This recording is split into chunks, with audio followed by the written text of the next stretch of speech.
Meron kayang aircon na kayang palamigin ng buong barangay? Aba, meron. Paano yun gumagana? Check this out.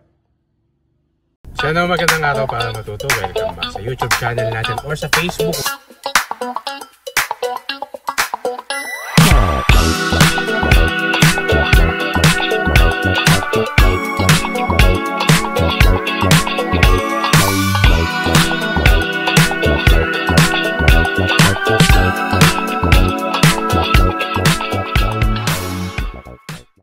Merong air conditioning system na tinatawag na district cooling.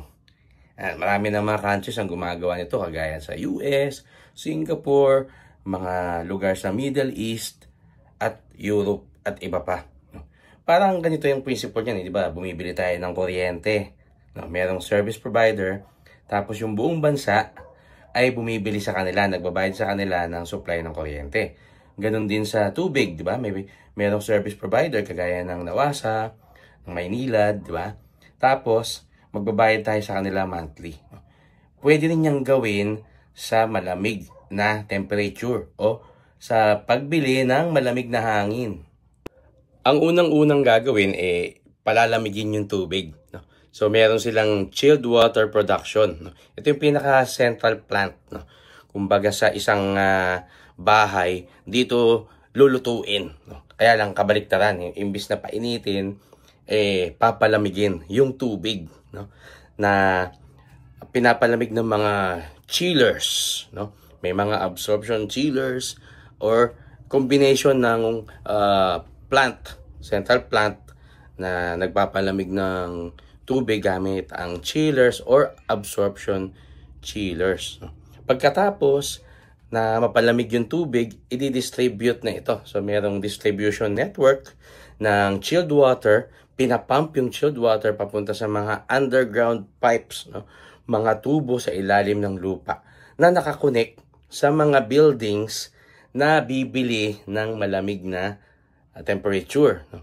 Tapos, yung building, meron na rin siyang sistema, mga pipings, ductings, para yung chilled water ay magamit nila, magkaroon ng tinatawag na heat exchangers. Yung mainit, papalitan siya ng malamig. Yung indoor temperature, papalitan siya ng mas malamig na temperature. Sa kabilang banda, yun namang warm water na galing doon sa building na yun ay babalik papunta sa plant. Papunta doon sa chilling tower, o yung chilling plant, centralized na chilling plant, kung saan uulitin yung proseso na yon. Kaya to simplify, ito yung mga mga parts o main components ng isang district cooling system. Number 1, yung cooling plant. Ito yung pinaka-central facility na gumagawa ng malamig na tubig gamit ang mga chiller.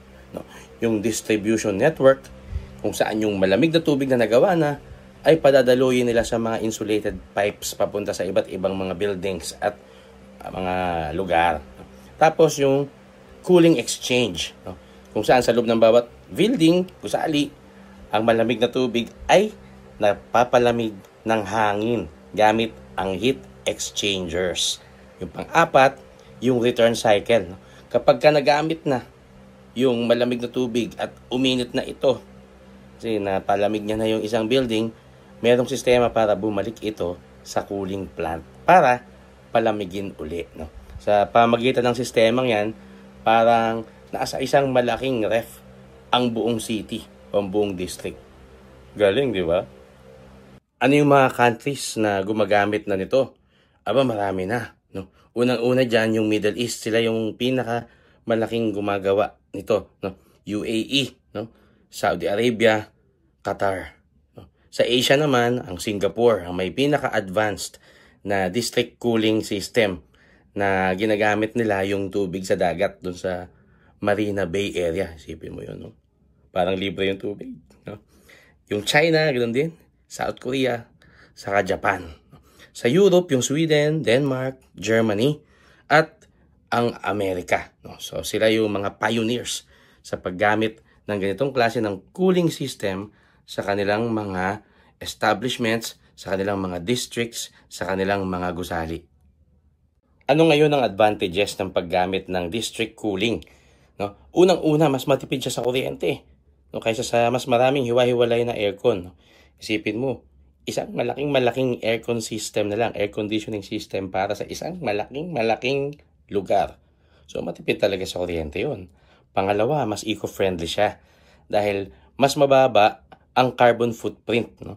O yung harmful na mga chemicals na marirelease. No? Bakit? Kasi nga, para ka lang nagbukas ng gripo, no?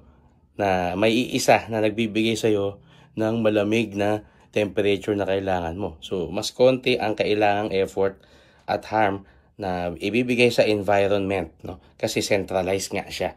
No? Mas mababa ang kinakailangang kuryente at mas mababa ang kinakailangang carbon o yung carbon na ibubuga nito sa environment natin. Pangatlo, mas reliable siya. Bakit? Kasi isa lang yung nagsusupply. At syempre, isa lang yung maintenance system nito kaysa maraming mga individual units sa bawat building. Kaya para siyang isang malaking ref na kayang palamigin ang maraming gusali ng sabay-sabay.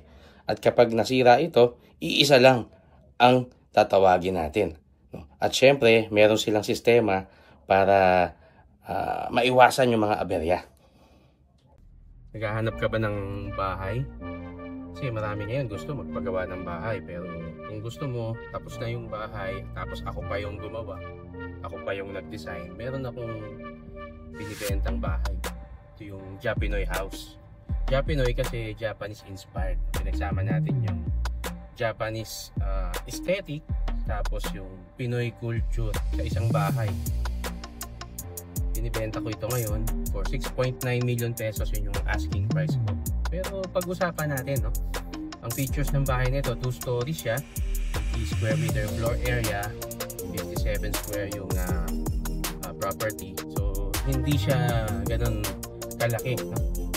Tamang-tama lang para sa isang pamilya na may anak, tapos nagsisimula pa lang ng meron tong 2 bedrooms plus may extra, meron siyang space na pwedeng i-convert sa another bedroom, 2 toilets, bath, tapos meron siyang magandang outdoor dining at napakaganda ng pagkakagawa ng ng pagkakaplano namin na natural light tsaka yung ventilation. Di mo makikita sa mga binibentang mga bahay na same price sa mga subdivision. Ito isa San Jose del Monte, Bulacan.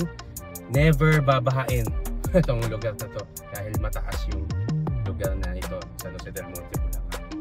So kung gusto mo bilhin ito ng cash, pwede rin bank financing, mag-assist ka namin doon, and tutulungan ka rin namin sa transfer documents kung magkakasundo tayo.